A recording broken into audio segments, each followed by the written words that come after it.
Sampeyan kok gampang percaya karo wong to. Nika mengken nek iso bedah pakunjaran terus njaluk bayar sapa sing arep bayar. Wong jaman sakniki niku aja sok gampang percaya. Kowe iki nek karo aku aja sok maido. Wong loro kae mesti iso bedah pakunjaran. Sebab-sebab sebabe kok sebab-sebab. Sebabe apa? Kowe tak kandhani ya mula dadi wong iki sing prayitna. Kae wong loro kae iki masa lho. Mula semene nganggo peninggal batin ora peninggal lahir tok. Sing arep kae mau si. Sing mburi mau si. Wah jiger. Kok iso nganggo sandangan kaya ngono lho. Wong ki ra yo duwe kliyan dhewe-dhewe. Oh, berarti nika wong loro nika. Iya. Asem. Omong mau atonyo siji-siji tenan. Jebul nika niku. Heeh. Ora nyono e. Jebul nika niku. Wah kok ditendang. Arep diem kok mungkur. Entuk daging. Mak tembel no bakong ayo ditututi yang monggo aku ora derekipun.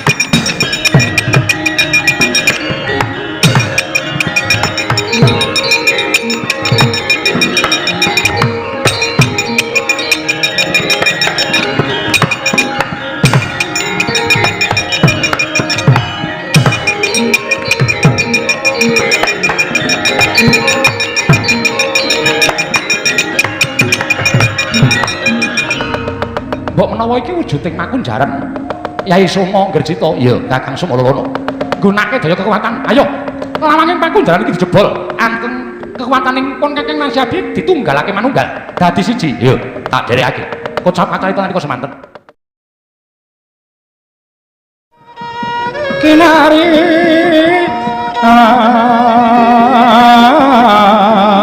among mbak lumembak ombak ing samudra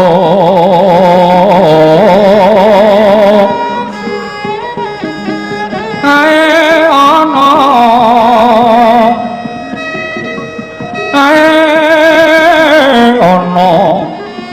bale lumut ambrekanggeng hawita dedenceng dencengan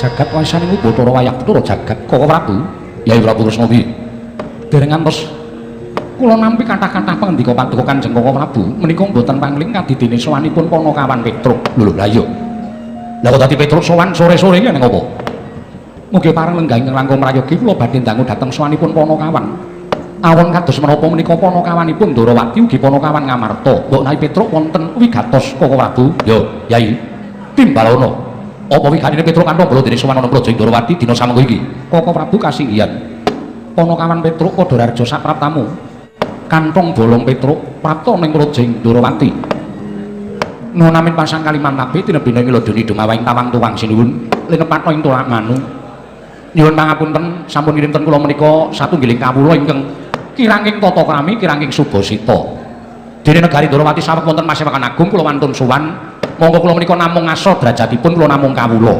Panakawan ora dadi ngopo Kadararja sapraptamu Petruk tansah pinanganing kawidadan ring sambikala kepareng kula ngaturaken sembah pangabekti kula kunjuk sinuwun iya ya Petruk ndak tampa pangestuku tampanana nggih sanget anggen kawula dadosaken jimat paripe Panakawan Petruk Kadararja sapraptamu Ndara Mandura ya aku bendaramu Mandura wilujeng den bekti kula kunjung nggih den ya Petruk tak tampa ora liwat pangestuku tampanana kula pun dinggo jimat paripe dayana ing kasantosan Petruk gantung bolong Kadararja sapraptamu Ndara Setyaki wilujeng bekti kula kunjung nggih den ya Petruk tak tampa ora liwat pangestuku tampanana nggih sanget anggen kawula dadosaken jimat paripe Petruk gantung bolong Kadararja sapraptamu Petruk Ndarawati Udawa wilujeng bekti kula kunjung nggih den Ndarawati ya Petruk tak tampa ora liwat pangestuku tampanana Petruk nggih kula pun dinggo jimat paripe dayana ing kasantosan Panakawan sumengga pengawak bojolan Damar Sasi Gita ana wong wigati ana wigati apa dene sowan ngersaning nata ing Ndarawati Petruk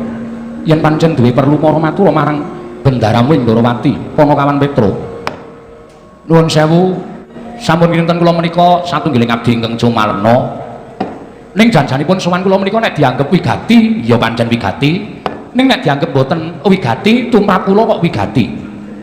Lire piye Petruk sira matur ingkang kaya mengkono. Nggih. Nuwun sewu sinuwun kula menika janjanipun tumitah wonten ing Madyapada menika sampun mangabad-abad laminipun kula nderekke Bapak Semar niku ngetutke bendara-bendara kula menika wah sampun boten dipun petak. Ngantos sak mriki-niki kula nderekke ndara-ndara kula Pandhawa. Kula melu Bapak, kula melu Semar. Kula urip napa wontenipun boten tahu kepengin sing rumangsa kula sak njabane gegayuhane Petruk menika mboten kepengin. Kula niku nek urip sak madya. Iya kono kawan nggih. Ning pinten-pinten dinten iki kok mrentul ati kula. Duwe pepinginan sing pepinginan niku kula niku bingung ajeng takon karo sapa. Upama kula niku takon karo bapak, mesti bapak runtik penggalihe ora dadi karepe, mesti ndukani kali kula. Kula pun pinten-pinten dinten iki kula ampet, kula wanek-wanekke sowanten Goro Ndrawati, jaran mboten wonten sing pantes nampi pitakenan kula menika jawi namung Sinuwun Prabu Kresna. Tur kula petung inggih namung Sinuwun Prabu Kresna menika ingkang saged paring pepadhang tumraping manahipun Petruk jer panjenengan menika titising Sang Hyang Bathara Wisnu dewa sing ngandung kabagyan. Titah wonten ing Madyapada menika ingkang jejuluk Prabu Sri Bathara. Menika kula omong wis ana loro. Setunggal Prabu Sri Bathara Ramawijaya, angka loro Prabu Sri Bathara Kresna. Monggo nek wis jejuluk Prabu Sri Bathara menika titah sing ketitisan dewa, titah linuwih sing linenggan para Jawata. Iya Petruk. Lah kok dadi tekan ndi rembukanmu? Iki janjane eneng apa? Mangke riyen to. Mboten sak susu.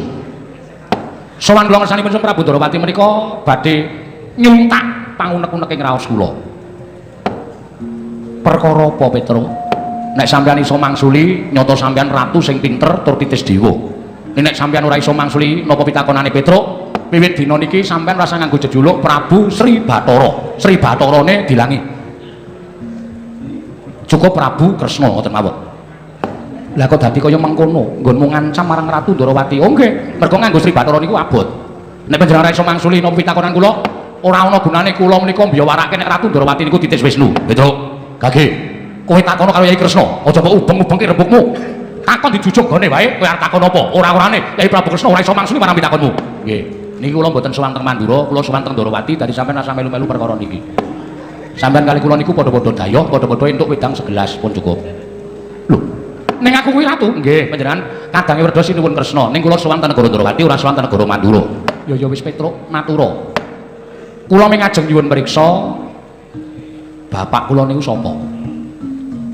Lho, Petruk, Nun. Wong sakmene akeh ngerti yen bapakmu kuwi Semar. Nek ming kaya ngotene rasah wayangan. Ha ngenten iki niku digawe supaya kula niku iso ngerti tenan bapakne sapa. Ane Bapak Semar niku kabeh piyai semene iki do ngerti kabeh. Bapakne Petrus sapa Semar, bapakne Gareng sapa Semar, bapakne Bagong sapa Semar. Niku cah cilik-cilik wis do hafal. Ning nuwun sewu, pitakonan kula niku ketoke sepele, ning jane pitakonan sing tuwa utawa pitakonan sing abot. Mergo tumrap kula Bapak Semar niku ya pancen bapak kula. Ning niku bapak sambungan. Tegese niku dudu bapak kula sing asli. Lho niku sik kowe dianak-anake dening bapakmu kok kowe ora ngerti karo bapakmu kuwi apa ora jeneng bocah sing ora ngerti karo wong tuwa. Mangke riyen. Nuwun sewu lho. Urip kula niku wis jaman jim lho sinuwun. Jaman titah durung medhun ning jagat niku enten jamaning jim. Niku Petruk wis urip. Ning kula lali. Kula niku mbiyen bentuke kaya ngapa, kula dimong karo sapa, bapak kula jenenge sapa, kula niku lali. Ane upama kula ngerti kula isih nyimpen fotone rasa takon tekan mriki. Sinten? Nek sampeyan iso ngandhake matur nuwun, nek boten wiwit dinten menika sampun nganggo jejuluk Prabu Sri Bathara. Lan nyuwun dipalilah Sri Bathara badhe kula agem. Lho. Kok jur ngawu gawar-ngawur men. Atmajane Kyai Semar Badranaya. Ki Bathara Petruk. Lho. Napa mboten gleleng.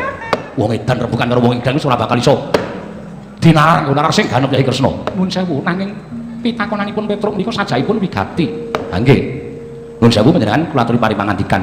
Ning sak ngertiku bapakmu kuwi Semar. Petruk, bapakmu kuwi Semar. Mara coba, saiki aku tak takon karo kowe wangsul ana pitakon kari pertitis. Nggih.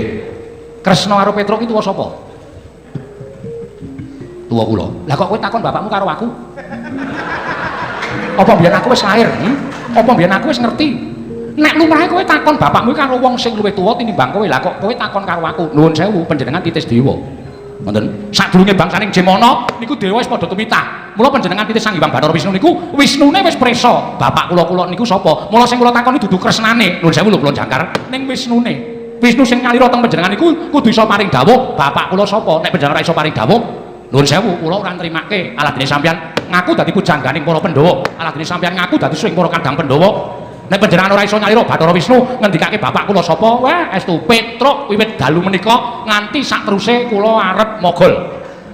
Tegese piye? Kula mboten ajeng gara-gara. Ben. Ya wis ben. Pripun nek kula wis kebacut kaya ngoten niku pripun manggagas? Lho, saben wayang ra ono Petruke, saben wayang ra ono Petruke. Lah kowe nendi? Aku lho moh. Mergane kula ora dikandani bapak kula sapa. Yen nganti ana dewa sing ora trima, ora wedi karo dewa kula. Petruk kok wedi karo dewa ki cara mendi? Nek titah-titah liyane wedi karo dewa. Lah kula kok wedi karo dewa? Wong bapak kula Semar niku bapak sambungan kula niku ya dewa. Monggo kula niku anake dewa. Terus Petruk niku ora ketang sithik isih mambu getih dewa. Dadi kula nek karo dewa niku mboten wedi. Lah nekat iki nekat. Nek mboten nekat mboten ketemu wong tuwa kula. Pun ngoten mawon, mang paring pangandikan. Nek sampeyan iso paring pangandikan, kula matur nuwun, nek mboten nuwun sewu. Kula tetep ora ngakoni Sri Bathara Kresna titising Sanghyang Bathara Wisnu. Petruk, nuwun. Yen kowe pancen anak Semar, mara saiki petungen, sarta sawangan kanggo netra batin, kananing penggaliku lagi kepiye? Sawangan, Petruk. Kenyawangake napa? Netra batin. Batin kula niku ora dimata. Lho, lah iya batinmu kuwi ning anyawange netramu iki nganggo batin, aja kanthi lahir. Ning batin, sawangan batin ning Kresna kuwi lagi padhang apa lagi peteng? Nuwun sewu.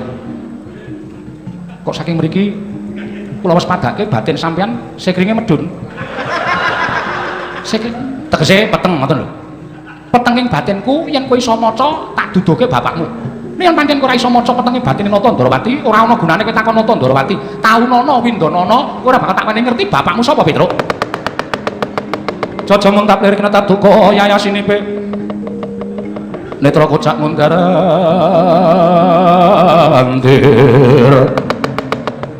Hitung nyomangolon coko wadanani rombranang.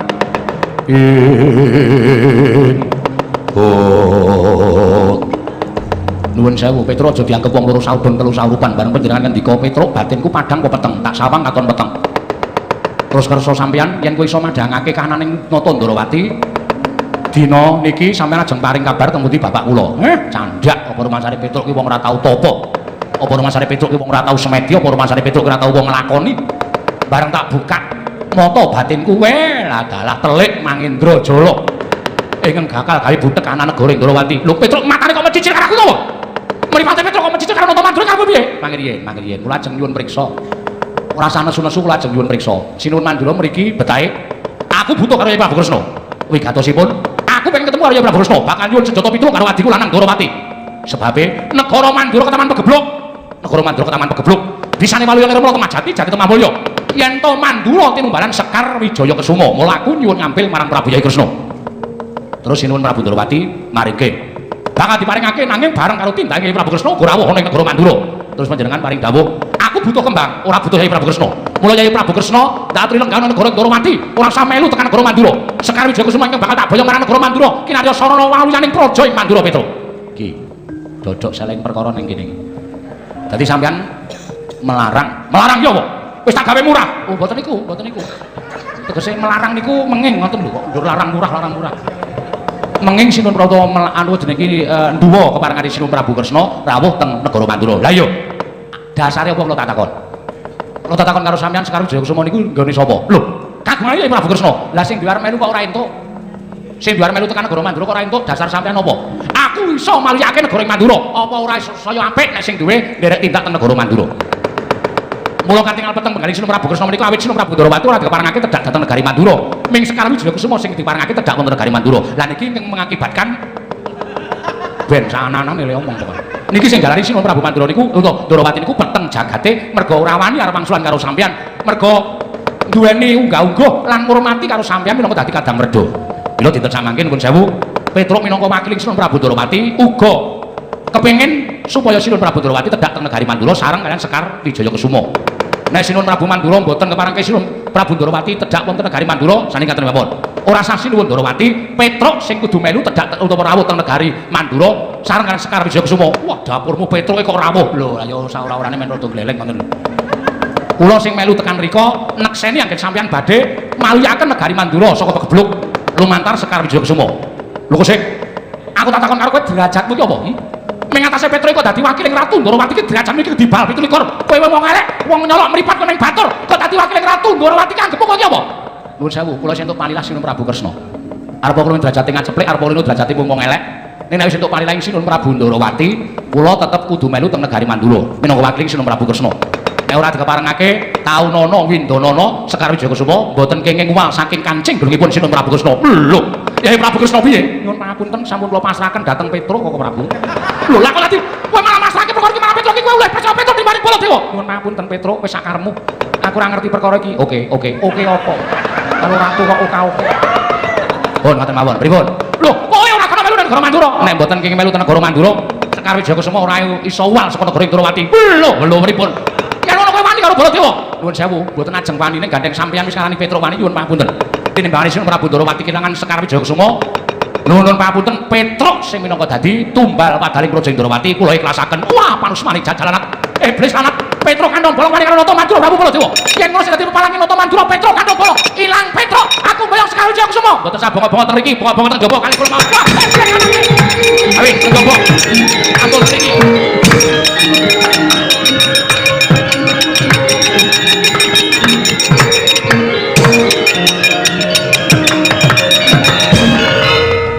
Setyaki kok kagan banjur maju nggon musuhan. Nyuwun palilah. Palilah apa? Badhe ngrencangi Petro. Wis rasah. Ora usah ngrewangi Petro. Aku percaya Petro iso ngrampungi perkara iki. Nanging sabab menapa Koko Prabu mentala dhateng Kadang Redo Koko Prabu Mandura. Setyaki, upama tak kandhake ning kene mestine kowe perlu bukti. Nggih. Buktine tututana Petro nanging sawangen saka kadohan. Wong yen ana apa-apa ing tumanduk kelawan Koko Prabu Mandura, kowe matur kelawan Kakang. Nggih, ngestaken dawuh nyuwun pamit. Sing ati-ati aja kaya bocah cilik Setyaki. Nggih, Koko Prabu.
Ngapunten Diwaji.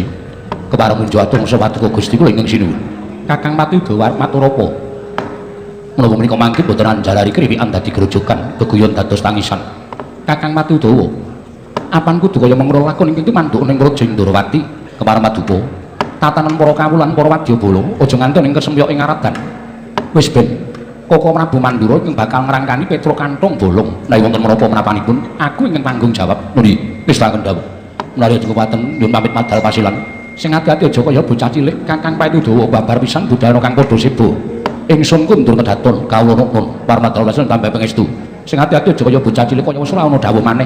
Kakang Matudawa purna gatining pananggilan. Sang Utarsa kundur kedaton jeluk saking gambar kecengo kinapit gambaran gading kadheratun sangganing kelomban cedhi. Manggung ketanggung Joko Paloro ing sami ngambil patraning keprabon. Kawis dengan saking Mandra tindaknya Sri Naranata. Lamun katinun saking Mandrawa gumebyar busarane kasra ting Sanghyang Pratangga Pati.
bapadang tumrape kesan inanti sieng Gusti sayekti mahanani rahayu dumadi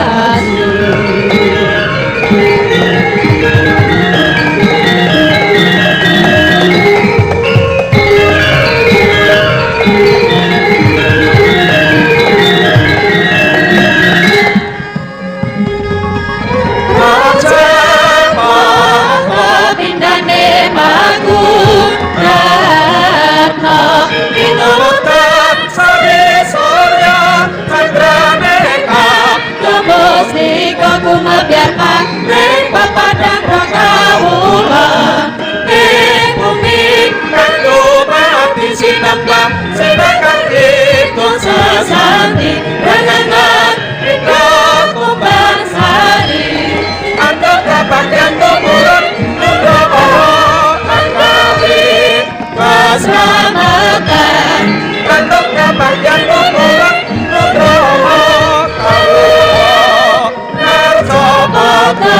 Kota papadang tumrape kesan inanti sieng Gusti sayekti mahanani rahayu dumadi oh sakti oh nakondur katatot sangatake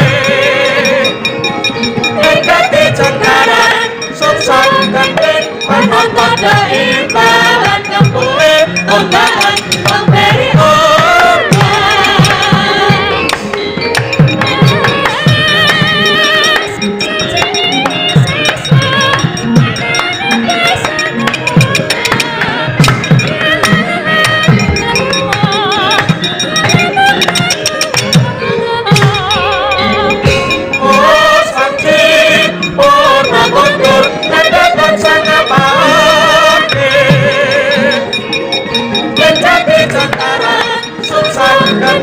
menonton daimbahan kembali ombahan memberi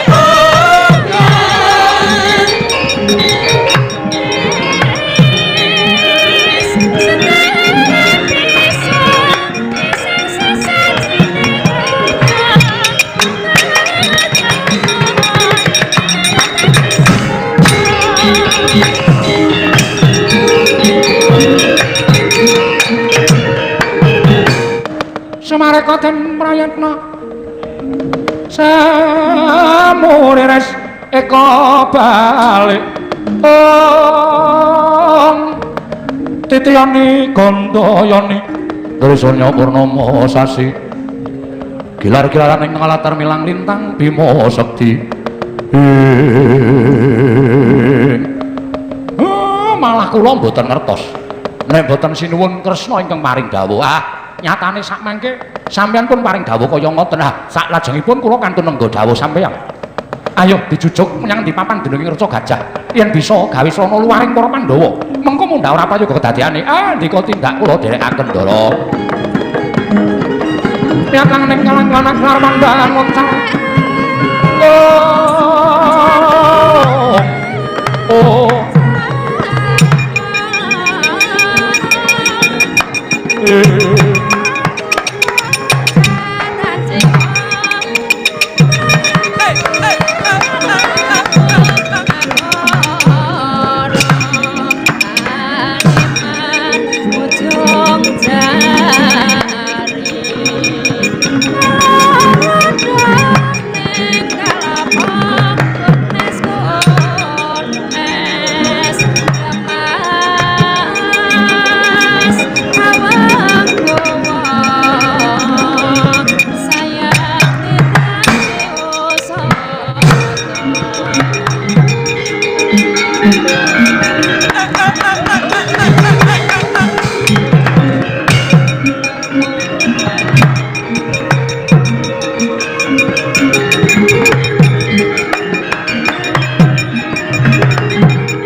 Ridho mangawur-awur-wurahan dengaran ing ajurit kang maguru kangsa tetekaya Butala War Mantri ting Turangga Esti Kakang Semar, kula Ndara.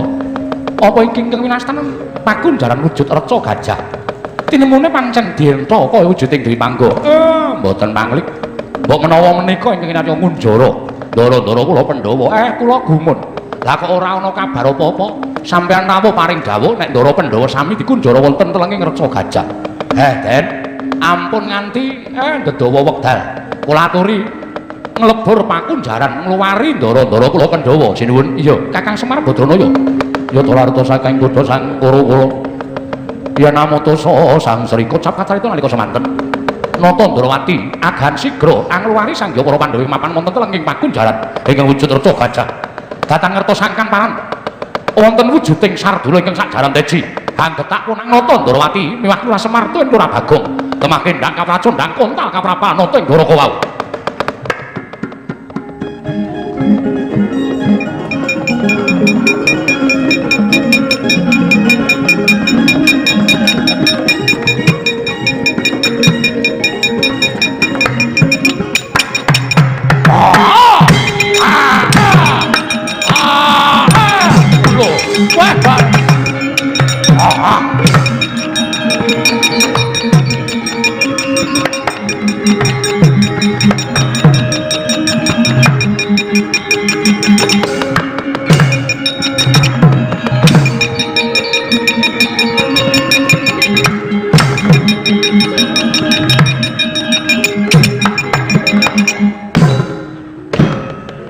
Wedhus. Kirek. Us. Karo bapakne kok ngunekke kirek. Wong tiba ora sengaja, Mer. Wong tiba kok dunekke wedhus. Kowe lah jagat Dewa Bathara. Nggih, pancen jagat Dewa Bathara. Lah kok jebul gawat kliwat wujuding pakunjaran mau Kyai Semar. Ora ngerti sangkan parane ana Sardula gedene ora jamak. Ngetak marang panjenengan ingsun. Iki nek ora aku golek awongan ingkang bisa mbukak pakunjaran. Pandhawa bakal sirna saka tanganing Betari Durga. Kula sumanggaken. Kula niku wis tuwa. Kula ora iso apa-apa mang. Sampeyan kudu budidaya jer sampeyan pujangganing para Pandhawa, sunging para kadang Pandhawa. Nek ora iso ngluwari ndara-ndara kula Pandhawa, gunane napa? Semar Suwita karo Sinuwun Ndarawati. Wila jagat Dewa Bathara. Bagong, Nun. Ayo melu aku. Teng pundi? Golek jago. Kula gadah ning jalune cilik. Hus. Jago tegese jago menungso. Wah. Teng pundi? Wis pakoke melu aku. Oke, ning syaratnya siji. Syaratnya apa? Ora mabur lho. Lho, kok ora mabur piye? Sampeyan niku ngajak-ajak ora kon sekuwen kok. Ayo Bagong melu aku sampean pleper. Munggah dirgantara aku lho. Rekoso le mlayu, nek mabur ajak-ajak. Ora sawet dikangelan. Kowe gondelan kampuhku iki. Sing pundi? Sing iki. Hus. Kok sembrono ora. Kampuh iki ndi? Ora ngerti sak cekel-cekele kok ya. Wonten ana sing gantung tak cekel. Kok ya ora diunggahke dapurmu. Ora diunggahke. Ing iki kampuh. Cecok lendang iki to. Iya. Wis ning gondelan karo aku ya Bagong ge. Tak jak mabur golek jago siap. Supaya enggal bisa entuk jago aja nganti kesuwen ge. Mangkat dina iki. Ayo.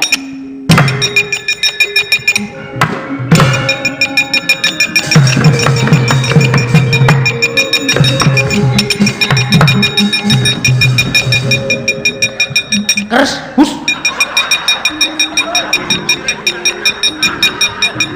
Sampeyan weruh kula mboten? Kowe ngopo? Niki lho, mangsa-wengi lho. Lek kula gocekan tangan siji, gedabikan teng isor. Sampeyan liwat dapuran pring ya ora omong. Lho, lah ngopo? Iki lek konangan cah cilik ngrekoso kula. Sebabe sarung kula keri ning dapuran pring. Niki lho, kula mung nganggo celdam tok. Masa kok terus-terusan wis mengko tak tukoke. Yakin? Iya. Nek ditukoke kathoke cepet tak copot sisan. Nek nukoke sak jeroane sisan. Iya wis kabeh tak tukok. Ngono dadi sportif.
mereno semebang pangaruno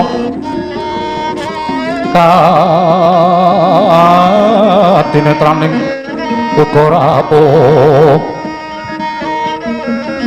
sabdaning kukila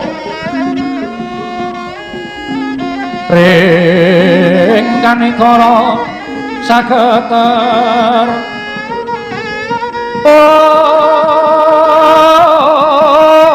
kene donga engkong lero sing dene panto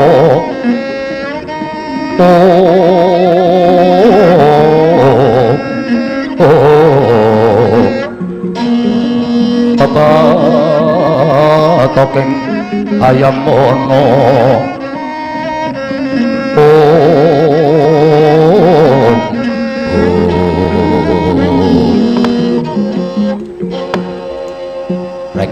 Rek, ngapa? Iki wis tekan kayangan kok kowe ora lingguh ngisor. Kayangan dengkulmu mlacot wae. Ha iki kok malah dhewe kleru ning paut dengkulmu kuwi. Kok paut piye to? Ha iki anake sapa iki ayane klitian iki?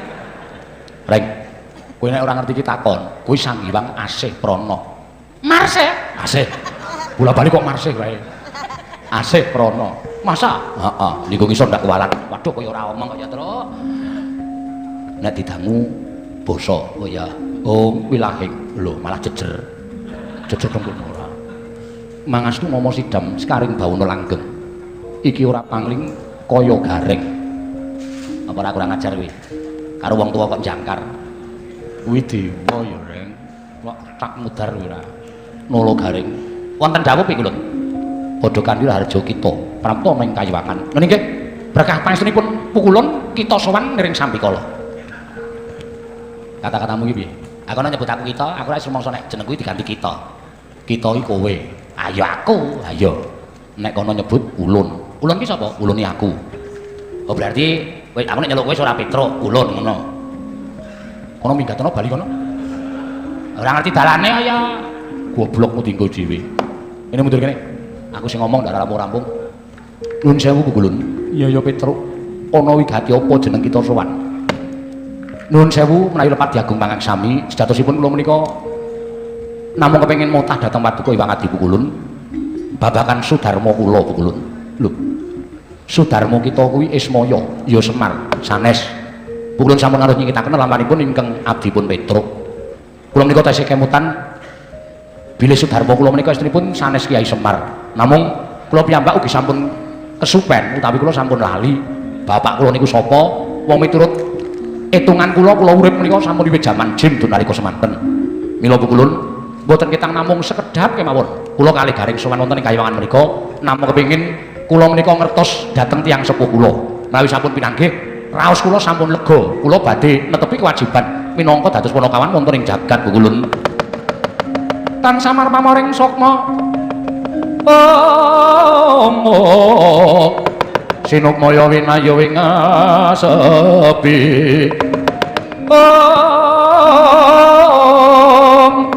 pambukaning warana tarlen saking liyep layape ngaluyuk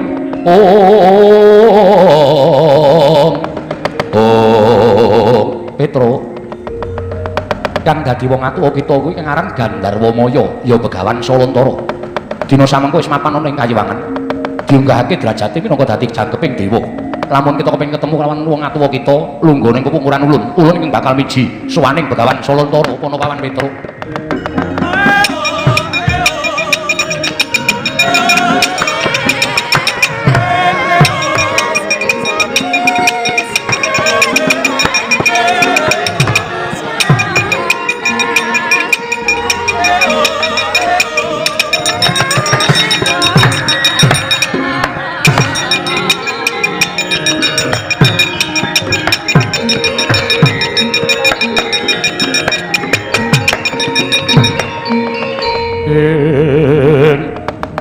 Mangkah anggro sesumbar lendo bumi kuncing kumaludo kuntur ketup lumembak penyukan kumambang om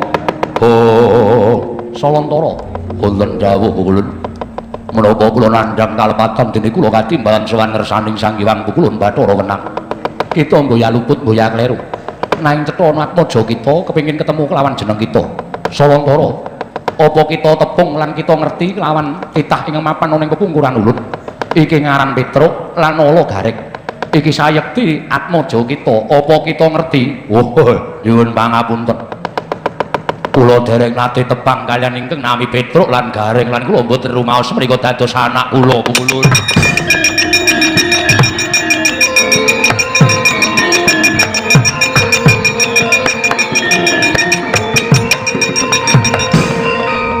piye rek wis ora apa-apa mbane dadi anak gendruwo kaya ngono ora diakoni malahane ayo ngerti iki bapakku iki paling ora ya menungso lumrah bagus ha kok kaya reyok ucul kaya ngono nuwun sewu pukulun ati kula kok mboten sekeca lah kok dadi tiyang sepuh kula kok mboten ngakoni kali kula kali Gareng Petruk aja semelang kita ulun dadekke kaya duk nguni sadurunge kita ketemu karo Semar muga-muga mandi ucap ulun kita bali kaya duk nalika durung ketemu kelawan Ismaya Petruk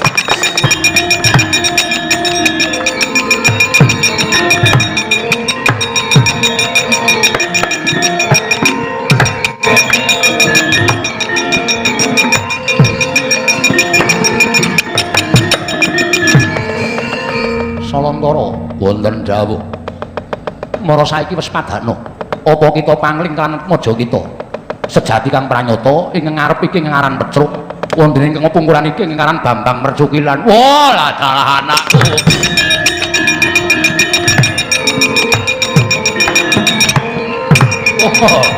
oh lah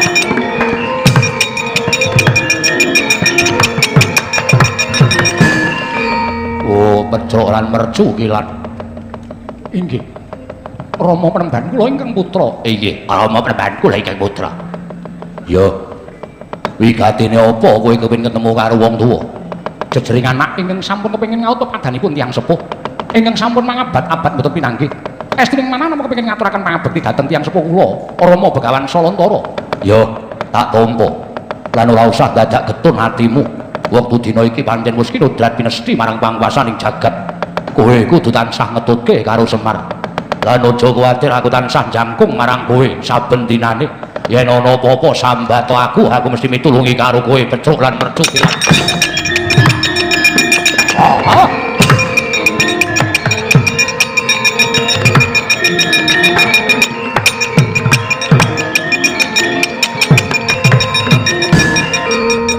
Petruk lan Mercukilan apa ki atuh wis marem ketemu lan wong atuwa kita iya pukulun estrining manah namung kepengin pinanggih lan ngaturaken bekti sak mangke sampun ketingal jenjem ayem manah kula ya to yen pancen mengkono kita mudhuna ning jagat nanging ulun ora bakal paring sandangan kaya doe ngene tetep kaya wujud mengkono nanging aja nganggo jeneng Petruk lan Mercukilan kita nganggo jeneng Somalana lan Somanggerjita nglakonana tapa ngrame adangno kana negara Ngamarta mudhuna ning jagat nyuwun pamit ulun sing ati-ati aja kaya bocah cilik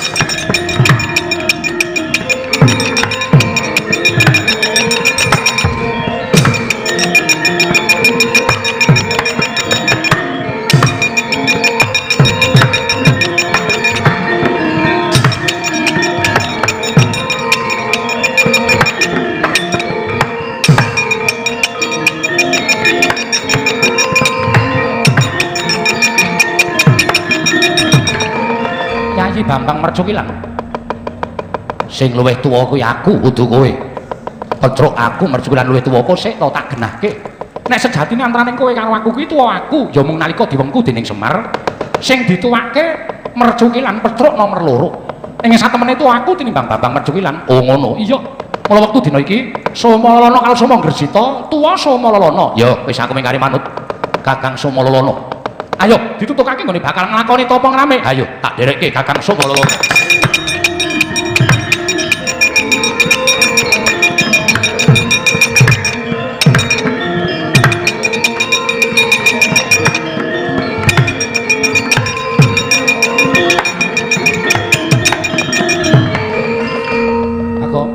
Bagong nun iki ana pawongan loro iki mbok menawa iso nulungi awake dhewe.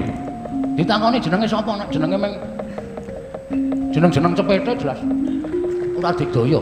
Iki sapa? iki ana ratu merpeki lawan aku. Lho, ora basa karo aku. Ya nyuwun pangapura.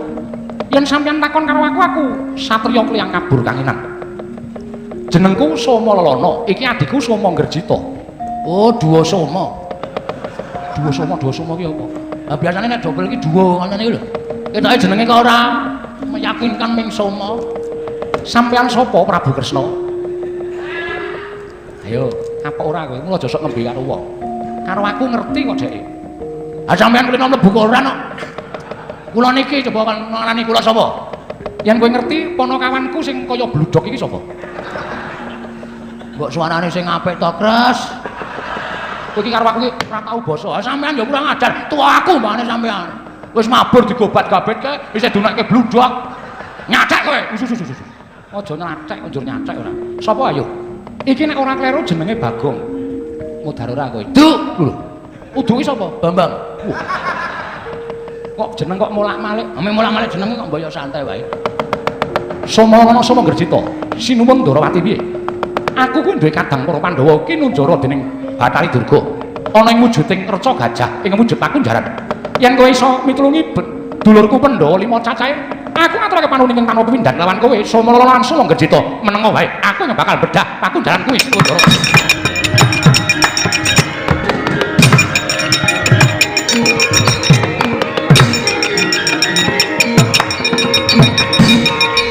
Sampeyan kok gampang percaya karo wong to? Nika mengken nek iso bedah pakunjaran terus njaluk bayar sapa sing arep bayar. Wong jaman sakniki niku aja sok gampang percaya. Kowe iki nek karo aku aja sok maido. Wong loro kae mesti iso bedah pakunjaran. Sebabe kok sebab. Sebabe apa? Kowe tak kandhani ya mula dadi wong iki sing prayitna.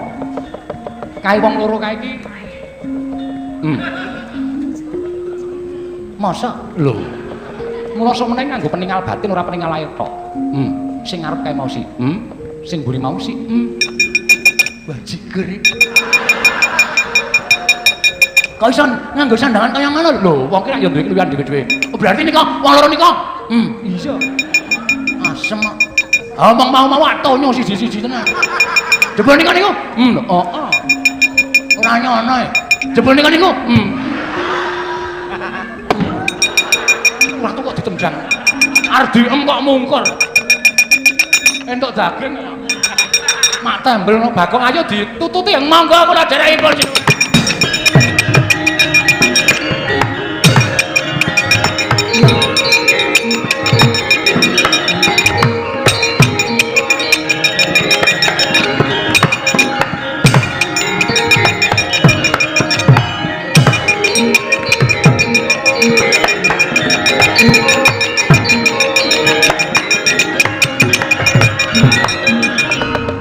Mbok menawa iki wujuding pakunjaran Yai Soma Ngerjita, iya Kakang Soma Lelana. Gunake daya kekuatan. Ayo, lawanging pakunjaran iki dijebol.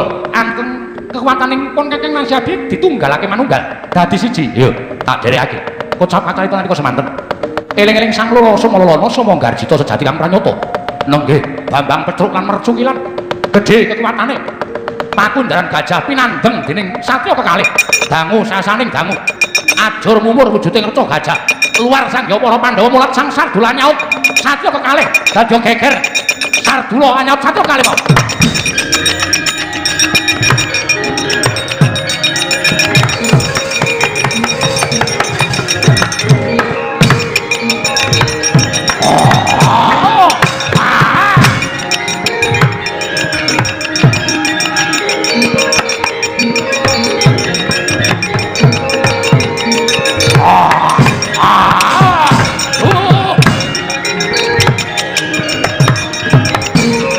Sardula ginulung dening Bambang Soma lan Soma Ngerjita.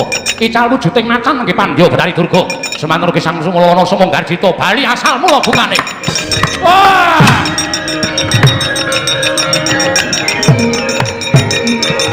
Oh! Iya! Kamu kapan kowe? Ngapa kowe? Ora dineke. Tuman wae. Rek, nggon kowe. Aduh.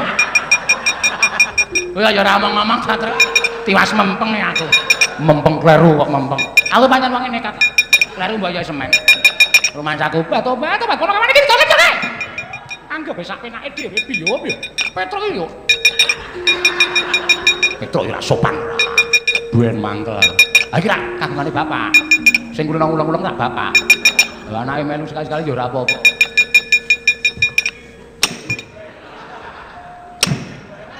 Ngopo iki, Gong? Aku gara-gara Semar blas ora lucu e. Ora ana sing ngumpani. Mati pasaranku. Iki yo ngono mana. Ora suwe-suwe kaya disediani. Sediani gundul matos. Ayo, pandodane ora gelem bali. Oh, ditenono kandhake kakekne Semar. Tobat ya aku ora bali.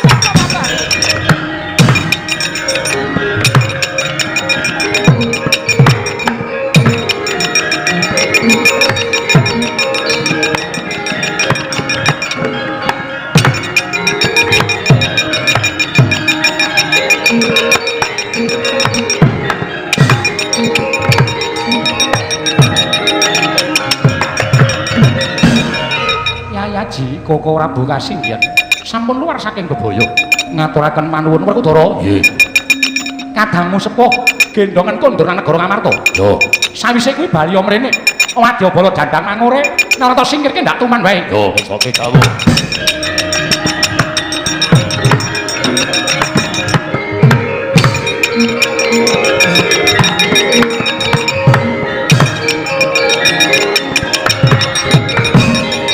Mikundang Kanjeng langit kalapaton lirikin saking risang mawe gandrung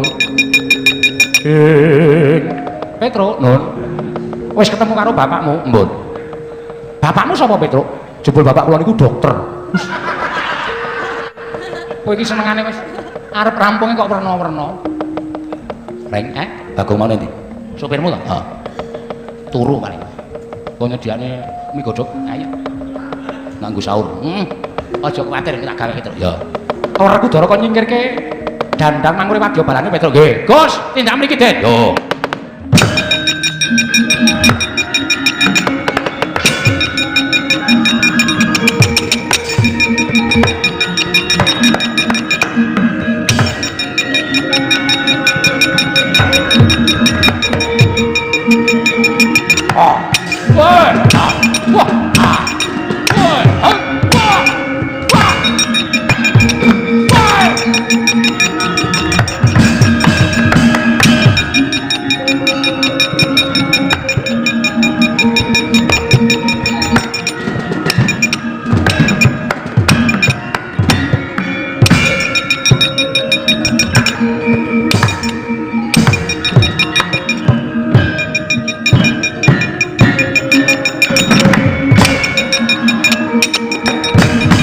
Samadhange jagat tumung-umung maneng sapucaking wukir gunung-gunung